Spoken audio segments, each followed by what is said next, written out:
What's going on, everybody, and welcome back to another episode of the Midterm Rental Show. I'm your host, Kramer, and in this episode, I'm going to be answering the question that I get all the time, which is, what is the best type of property to buy for a midterm rental? So without further ado, let's go ahead and jump in. Okay, so if you're the type of person who's wondering, is it better to buy a 2-bedroom property, a 3-bedroom property, a triplex, a duplex, whatever the case may be, then this episode is for you. And by the way, I also put together a visual guide, if you're more of a visual person, with basically everything that we talk about here in this episode, and I'll leave a link to that down below.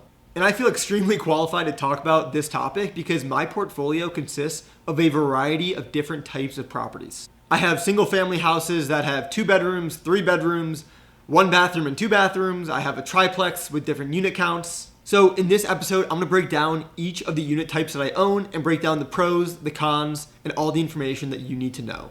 And then at the end, I'm going to be answering this question directly, which is, if I could only pick one type of property to buy, what would it be? Okay, so let's go ahead and start with a 1-bed, 1-bath unit. And I'm going to specifically talk about the triplex that I own that consists of 2 1-bed, 1-bath units, and there's also an additional 2-bed, 1-bath unit as well.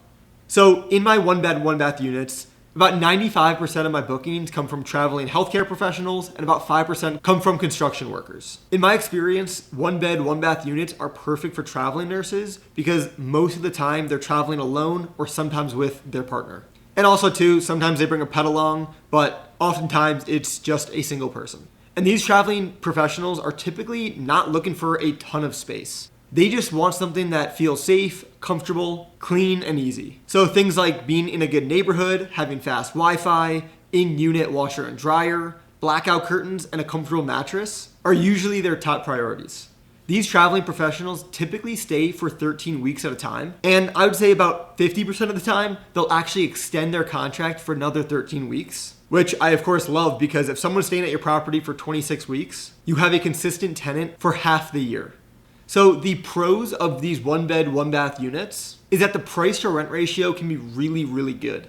For example, this triplex I'm mentioning, I bought for $150,000, and each unit rents for $1,650 per month, which makes the cash flow very attractive.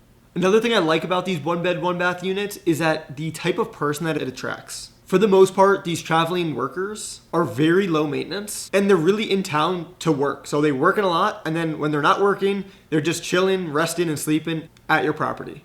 Another thing that I like is that these units are very cheap to furnish because it's basically a small living room, a bedroom, and a kitchen. That's basically it. Now, there are some downsides of these 1-bedroom units, and the main one is that your renter pool is very limited. With these 1-bedroom units, you're really just catering to either solo travelers or couples. So you can't fit families, groups, or really anybody who needs a good amount of space.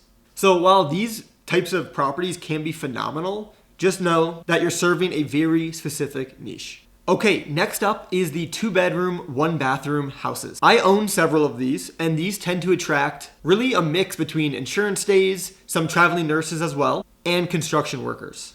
I've also noticed that my properties tend to attract a lot of people who have pets because I do have fenced-in yards, and I am one of very few people in my markets that allow pets at my properties. At one of my 2-bedroom, 1-bath houses, I even have a repeat guest that has come every year for the past couple of years to watch her daughter play softball during softball season. So that's kind of a random one, but also kind of a cool one.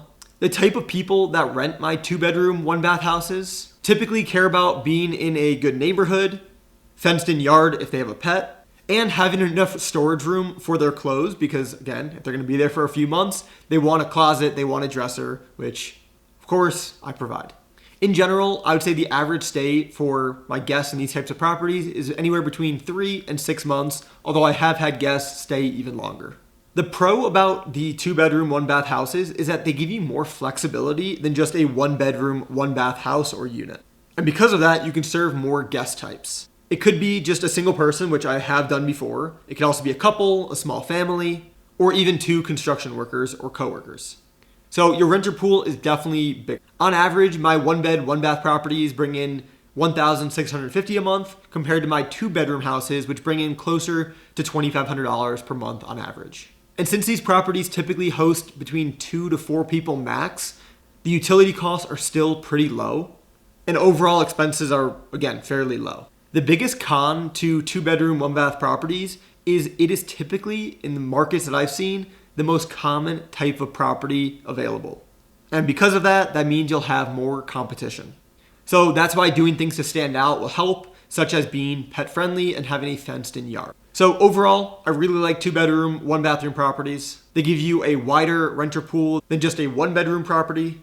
Pretty cost efficient to operate. As long as you understand your competition and you can do things to stand out, you'll be in good shape. Okay, next up is the 3-bedroom, 1-bathroom house, and I do own several of these. And for mine, I have a pretty healthy mix between construction workers and insurance stays. And just like the other ones, these people want a good, safe neighborhood, fenced in backyards if they have pets. And I have seen parking become a big factor for these people, especially the construction crews who might have a few different vehicles. The average stay of this demographic is typically 3 to 6 months, although again, just like the other ones, I've had way longer stays than that. So the pros to a 3-bedroom, 1-bathroom house versus a 2-bedroom house is that you can host more people, and with hosting more people, you can typically charge more money. And my 3-bedroom properties rent for on average $3,000 per month as a midterm rental. But on the cons, the biggest downside of a 3-bedroom, 1-bathroom property is the utilities are higher because you're having more people in there, again, compared to the 1 and 2-bedroom properties. And the other downside is 1 bathroom is sort of limiting. Most people, especially if it's like a 4 or 5 person construction crew, they don't really want to share just 1 bathroom. So that's why 2 bathrooms are typically better, but we'll get to that in a second. So overall, 3-bedroom, 1-bathroom properties have been super solid for me. They give you a broader rent pool, strong revenue potential, and more flexibility compared to a 2-bedroom property with just a slightly increased in operating costs from setup to utilities. All right, next up, we have a 3-bedroom, 2-bath property, and I currently have just one of these. These are pretty awesome properties. They attract typically either construction crews, families, insurance placements, or people relocating. And again, just like the other ones, they want nice neighborhoods, fenced in backyards if they have pets, and something that just feels like a temporary house. What I like most about these 3-bedroom, 2-bathroom properties is it gives you a ton of flexibility. And in my market, there's not that many properties that are 3 bedrooms and 2 bathrooms, so the competition is low. And they are very appealing to bigger groups. Again, going back to construction crews or families where they don't want to just share 1 bathroom, having that second bathroom is a huge, huge selling point.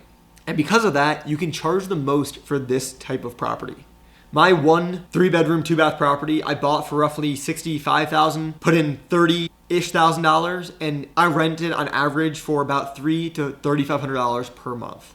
But the biggest downside to these bigger properties is that the setup costs are more and the utility costs are typically higher because you're going to have more people. So yes, the rents are higher and you can appeal to a broader renter base, but again, costs are going to be slightly higher. So overall, the biggest takeaway is that, number 1, any size property can work. It's just going to attract different types of midterm rental guests. A 1-bedroom property is going to be great for traveling professionals. A 2-bedroom property can give you a tad bit more flexibility to host 2 to 4 people. And 3-bedroom plus properties give you pretty much the most flexibility to host the widest range and highest paying guests. So just remember, when you're looking at a deal, don't just ask yourself, is this a good property? Ask yourself, who is this property actually going to be a good fit for? And now to answer the question directly, if I could only pick 1 property to buy, what would it be for a midterm rental? I would have to say a 3-bedroom, 2-bathroom house. It provides the most flexibility, they're attractive to insurance placements, and they typically pay the most amount of money and stay the longest. Now that doesn't mean the other types of properties are bad and you should only go for 3-bedroom, 2-bath properties. It's just, if I had to pick only one, that's the one that I'd go with. So hopefully this episode helped you think a little bit more strategically as to the different types of properties out there. And again, if you want a more visual breakdown of what we talked about here in this episode, I'll leave a link down below to a free guide. And last but not least, if you want hands-on help from me to figure out what types of properties are the best markets, and actually want my help finding properties that would be great for midterm rentals for you to buy, I'll leave another link down below where you can learn more about my done-for-you midterm rental service. So thanks so much for tuning in, everybody, and I will see you guys in the next episode. Peace.